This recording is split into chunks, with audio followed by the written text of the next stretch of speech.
Assalamualaikum warahmatullahi wabarakatuh. Pada sesi ini kita akan menjelaskan tentang engineering drawing. Pada sesi ini ada beberapa topik yang akan kita bahas, yaitu yang pertama kita akan membahas tentang graphic language, kemudian yang kedua adalah tentang engineering drawing, kemudian yang ketiga adalah tentang projection methods, dan yang keempat adalah tentang orthographic projection, dan yang terakhir adalah tentang drawing standar. Baik, pada materi pertama adalah tentang graphic language. Apa itu graphic language? Adalah bahasa gambar. Nah, kalau kita melihat gambar ini ya, bagaimana kita mendeskripsikan gambar ini dengan kata-kata? Coba dideskripsikan gambar ini dengan kata-katamu. Benda ini adalah apa gitu loh. Nah, sekarang dari penjelasan ini adalah gambar ini mendeskripsikan bahwa ini adalah ada bulatan, kemudian nanti di dalamnya ada poros ya, dan lain-lain. Nah, kira-kira orang lain itu bisa mendeskripsikan yang sama enggak dengan yang kita deskripsikan tadi? Nah, kemungkinan besar nggak mungkin, karena kalau kita menjelaskan dengan kata-kata, karena apa? Orang mendeskripsikan lingkaran itu di mana? Bisa di depan, di atas. Nah, dengan seperti itu, maka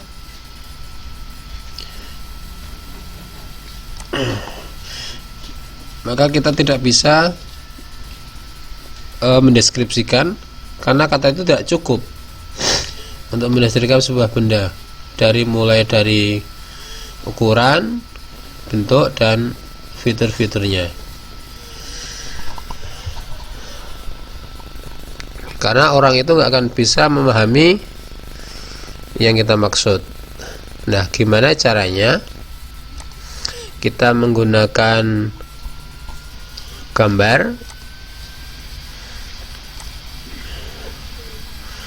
menggunakan engineering drawing sebagai graphic language atau sebagai bahasa gambar. Di dalam aplikasinya graphic language itu menggunakan lines atau garis untuk mempresentasikan surface, permukaan, kemudian sisi atau edge, dan kemudian kontur. Ya, sebenarnya kontur itu sama dengan permukaan, namun kontur lebih pada ke perbedaan tinggi rendahnya permukaan. Nah, language adalah bahasa gambar yang dimaksud di sini adalah itu bisa disebut sebagai drawing or drafting. Jadi seperti itu ya. Jadi kalau kita sering mendengar tentang istilah engineering drawing, itu maksudnya adalah gambar yang digunakan sebagai bahasa komunikasi, gambar yang digunakan sebagai bahasa untuk komunikasi. Bisa komunikasi ke produksi atau komunikasi ke klien. Nah, misalnya kita presentasi produk, dari gambar itu sudah menjelaskan produk jadinya seperti apa. Nah, dibandingkan kita hanya menuliskan dengan kata-kata. Oke, seperti itu ya. Kemudian drawing itu juga bisa diselesaikan dengan menggunakan freehand. Nah, freehand ini lebih kepada sketch, instruments. Ini menggunakan alat bantu, bisa dengan penggaris, meja gambar, jangka, atau dengan metode computerized. Nah, di prakteknya nanti kita menggunakan computer methods. Oke, lanjut. Freehand drawing ini contohnya seperti ini ya. Ketika kita melihat suatu benda, maka kita akan membuat gambar sketch di kertas dengan freehand drawing seperti ini untuk memberikan gambaran dari benda itu seperti apa gitu. Atau kita membuat dengan instrumen graving. Itu kita bisa menggunakan alat bantu penggaris, jangka, dan lain sebagainya. Hasilnya akan lebih rapi kalau kita gunakan alat bantu atau instrumen drawing. Cuman kalau dari segi kemudahan, dari segi fleksibilitas, ya memang lebih fleksibel sketch tadi, yang freehand drawing tadi. Kemudian yang ketiga adalah tentang computer drawing. Nah, ini menggunakan metode computerized dengan komputer dan software seperti software AutoCAD, SolidWorks, CATIA, Inventor, dan lain sebagainya. Nah, contohnya seperti ini.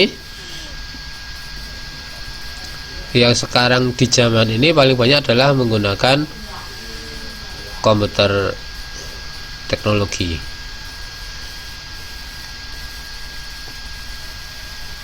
Selanjutnya, berikutnya adalah tentang engineering drawing.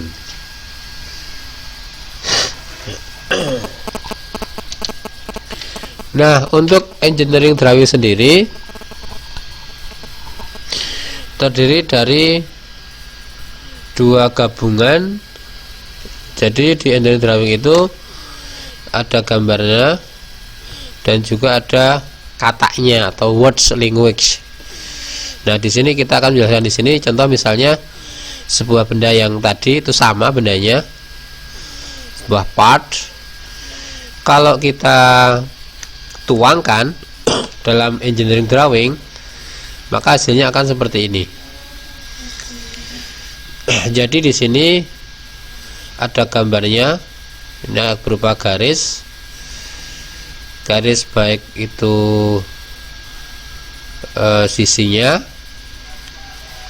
atau juga garis fiturnya, ya untuk fiturnya. Nah, kalau hanya gambar seperti ini saja, itu masih belum lengkap ya. Itu tidak bisa kita sebut sebagai engineering drawing. Kalau hanya gambarnya saja tanpa dikasih teks, ukuran, dan lain sebagainya, maka itu tidak bisa disebut sebagai engineering drawing.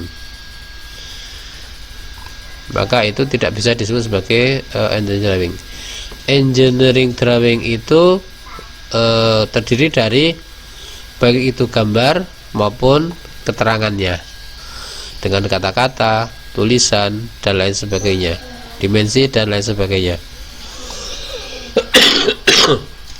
Jadi kalau teman-teman menemukan sebuah gambar engineering yang ukurannya tidak ada sama sekali, ya itu tidak masuk dalam kategori engineering drawing, karena ini sebagai bahasa komunikasi yang tadi belum bisa memberikan komunikasi gambar tersebut ya.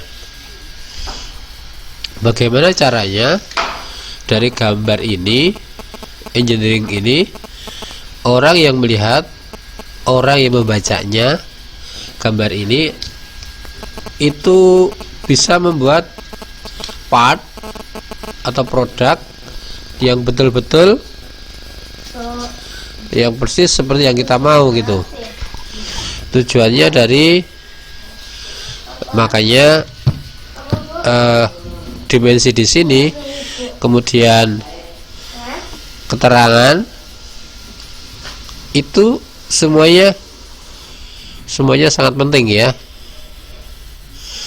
Nah, termasuk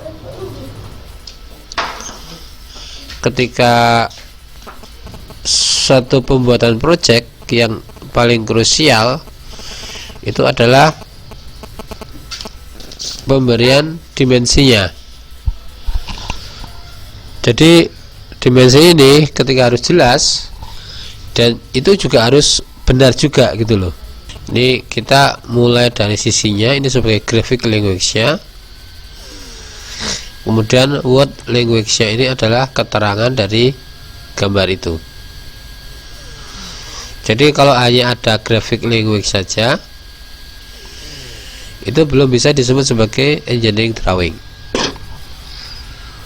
Harus lengkap dengan dimensi maupun simbol yang lainnya.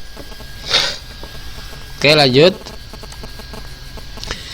Nah, dari gambar atau graphic language ini dibagi lagi menjadi beberapa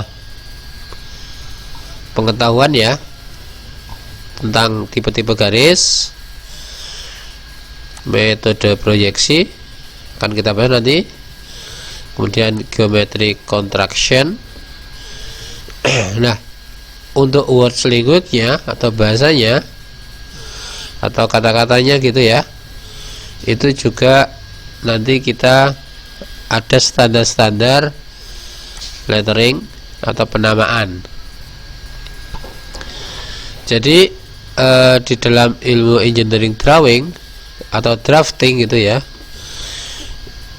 semua hal ini mulai dari tipe lines, projection methods, geometric contraction, dan juga lettering atau pemberian kata gitu ya, itu semua diatur, ada standarnya.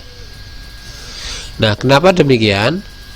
Agar supaya ketika orang membaca gambar tersebut itu acuannya nanti jelas gitu loh. Jadi yang dimaksud dengan acuan jelas itu adalah